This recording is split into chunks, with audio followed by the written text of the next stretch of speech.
Hello, I'm Professor McCoy, and today I want to try and argue that Socrates was a troll. Now, there's a couple of potential confusions or misunderstandings that I want to get out of the way first. First of all, I'm perfectly aware of the issues surrounding the historicity of Socrates and what we can know historically about Socrates. The varying accounts, the unreliability of Plato's analysis, all of that, I want to sort of set that aside and focus on the character of Socrates that we see in Plato's dialogues, especially the character of Socrates we see in the early dialogues. So this is, scholars tend to agree that it's more likely that Plato's earlier dialogues, what are called the Socratic dialogues, are the ones which are more likely to accurately represent the actual person of Socrates and his methodology, what we kind of come to know as something like the Socratic method, named after him. The idea of approaching people and questioning them about their beliefs and coming to ultimately ending in aporia, or a kind of shrug of mutual giving up, I guess you can call it. And uncertainty, right? This is the Socrates who is known for saying that all I know is that I know nothing, from the Apology. This is the Socrates that I'm talking about, that I argue is a phenomenal example of a troll. Now, the other confusion, or the potential misunderstanding that I want to eliminate from the outset, is what I mean by a troll. I don't simply mean somebody who is mean, right? Somebody who makes fun of people or makes jokes, particularly on the internet. I don't mean anything about memes, anything like that. Trolling is a very specific thing, and I would say it's a specific art or art form. So I want to give I can give a definition, but I think I will leave it to who I think is the foremost troll of our modern time, the perhaps legendary, if I'm not to exaggerate too much, Michael Malice. So here's a clip of what he has to say about trolling. Define what you call trolling as it is on social media. Sure. One of the issues with the use of vernacular, sound like a college professor, is when words become used in the popular context, they lose their kind of specific meaning, right? Right. So trolling does not mean taunting. Right. If I sit here and say, oh, Greg's a jerk, no one likes him, that is not trolling. These are facts. Yeah. Trolling These are facts. is when you specifically act in a certain way that causes the party you're interacting with to turn into a performer for the sake of the audience. So what he's talking about here is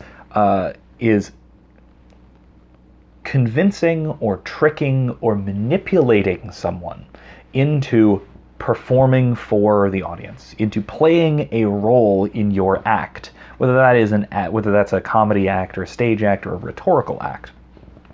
Whichever the case might be, the troll, the expert troll, what makes them a troll and what trolling is getting the person you're interacting with to become complicit in your act, to become an unwitting or even unwilling actor or participant in your argument, in your act, in your joke, whatever the case might be. Okay. I have a link below to an interview where Malice talks about some of these, some examples of trolling, and goes into it a little more further. That'll be in the description, so if you do want to know a little bit more about the sort of theory of trolling, if you will, it's a good interview with Dave Rubin that I'll link below. Anyway, given all that, I think it might start becoming clear why I think that Socrates, as depicted in Plato's early dialogues, would qualify just about perfectly as a troll by this definition. So what is Socrates' method in these early dialogues? Well, first, he finds someone who claims to know things. The perfect example of this is, and probably one of the more famous examples of this, is in the Euthyphro. I've spoken about the Euthyphro briefly before, but just to outline it, Euthyphro, the character of Euthyphro was known for his knowledge of piety, his knowledge of religious matters, his knowledge of legal matters, right? All of these things surrounding our obligations to each other, to the state, and to the gods. So Socrates approaches him on his way to his trial for impiety, conveniently enough, and also for corrupting the youth, so teaching improperly, basically. And so he asks Euthyphro what piety is, what it is to be pious, so that he can better defend himself in his trial, of course. Now, it's clear enough from the tone of the text, if nothing else, that Socrates is, let's say, perhaps somewhat disingenuous about his desire to learn from Euthyphro. Right? This is especially the case in the context of the Apology shortly afterwards, where Socrates makes his argument that his wisdom is in knowing nothing, right? And further, that what makes him the wisest man in all of Greece, and to the Greeks that meant the wisest man in the world, what makes Socrates the wisest man in all of Greece is that he knows nothing, but he knows that he knows nothing. Whereas the other alleged wise men, people like Euthyphro, they don't know anything either. It's just that they don't know that they don't know anything. So this sort of attitude, if nothing else, right, this picking apart of one's opponent's attitudes should be familiar to the sort of modern internet troll. However, that's not the important connection. The important connection is his technique, what he does in order to show that Euthyphro does not know what he's talking about. And he also uses this in other dialogues in the first book of the Republic, a bit in the Symposium, obviously in the Apology, in probably countless others. Charmides is another decent example. There are more. I will also, I'll try and put I'll find a list of the Socratic dialogues for you to look at, the early dialogues, recommendations to go through as well. So with that said, what he does is he asks pointed questions. Right? So he has, in the case of Euthyphro, he has Euthyphro define piety. In the Apology, he has his accuser Meletus lay out the charges. And what he does is he asks them to further clarify, and further clarify, and further clarify, until ultimately his interlocutor is talking in circles. They've lost track of things. They have demonstrated themselves to be ignorant in their attempt to show that they know what they're talking about. Right? So what Socrates is doing here, in short, is he's not arguing against his interlocutors, right? He's not presenting, in at least the early dialogues, he isn't presenting an alternative view. He's not even presenting criticisms of their view. He's not saying, well, here's why your argument is wrong, right? That's not what he's after. Socrates is instead asking the right questions so that his interlocutors will, by answering those questions, or by attempting to answer those questions, from their faulty perspective, they will reveal their perspective to be false, or they will reveal themselves to be ignorant of the subject. Right? So this will either be because he'll get them talking in circles, right? He'll kind of provoke them into circular definitions. He'll provoke them into contradictions, into revealing contradictions in their view. Or provoke them into proclaiming obvious absurdities. Right? Whichever the case might be, Socrates isn't explaining to the person or even explaining to the audience the absurdities, right? Or the wrongness of the views that he's criticizing. All he's doing is he's asking questions about the views. He's getting his interlocutors to expose themselves. He's getting them, in other words, to become performers in his little intellectual and rhetorical and logical play. Right? He's making an argument, but he's not making it himself. He's making an argument by getting his interlocutors to make it for him, unbeknownst to them. Right? They don't know that that's what they're doing. They're attempting to put forward their side of the argument, and even against their will or their better judgment. Right? This is in large part why Socrates was executed. Not only was he arguing against the popular views and the the respectable views at the time. But he was going farther and getting people to expose themselves as ignorant, as foolish, and as incorrect. Right?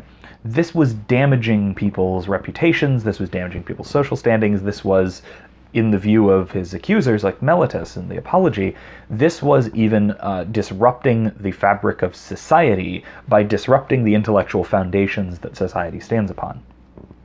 Right? And Socrates wasn't doing it by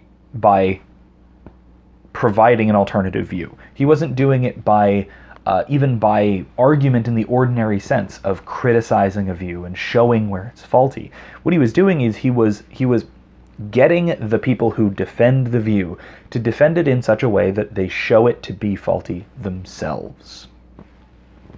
This is masterful trolling, right? In the proper modern sense. Right? So if we think about trolling in the proper sense, well, what is it? Well, it's, as Malice says, it is getting somebody or manipulating somebody into becoming a performer for your own act.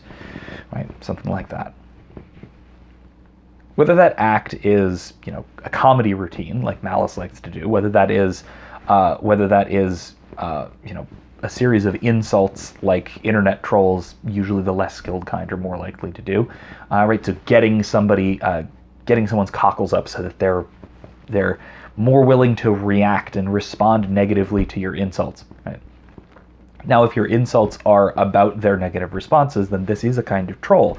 You're getting someone to expose themselves as, say, overreacting, right? Or expose themselves as irrational, right? So if you call somebody irrational and they respond irrationally, well, you've tricked them into proving your point for you, right? There's lots of examples of this that we can point to. I'll let Malice do it much better than I do. In any case, the more subtle way that trolling works, the more intellectual way that trolling works, that we see exemplified so well in Socrates, is by manipulating someone into undermining their own intellectual view. Right? This goes beyond a mere rhetorical trick and into a logical argument. It is a kind of, it's sort of like a kind of reductio ad absurdum, right? A disproof of someone's view by a reduction to explicit contradiction or to absurdity. However, the trolling element is getting someone to do it to themselves. It is getting them to extrapolate their position to the point where their position falls apart. This is brilliant. So I want to emphasize, to clear away these possible misunderstandings, I don't mean this as a way of maligning Socrates as, oh, he's just a troll. No. I want to say that he's a brilliant philosopher, but that his methodology, at least as shown in the dialogues, was a kind of troll. I also don't want to give off the impression that any kind of trolling is innately philosophical. It isn't. Right? In a lot of cases, it's mere rhetoric at best. So it has its rhetorical place, just like any other argument form or any other kind of speaking. Right? But if it isn't serving the truth, if it isn't serving to expose false views as false, expose irrationality as irrational, etc., then it's a dangerous weapon of rhetoric, just like any other tool of rhetoric. However, it is a tool. It's a good, in itself, a good and useful tool of rhetoric that we can use, just like Socrates did, to hopefully expose the absurdities that we find around us by getting the absurd people to expose themselves as absurd. All right. That's all I have on the subject. So hopefully this was informative, possibly even provocative. That is all I have. So I will see you next time.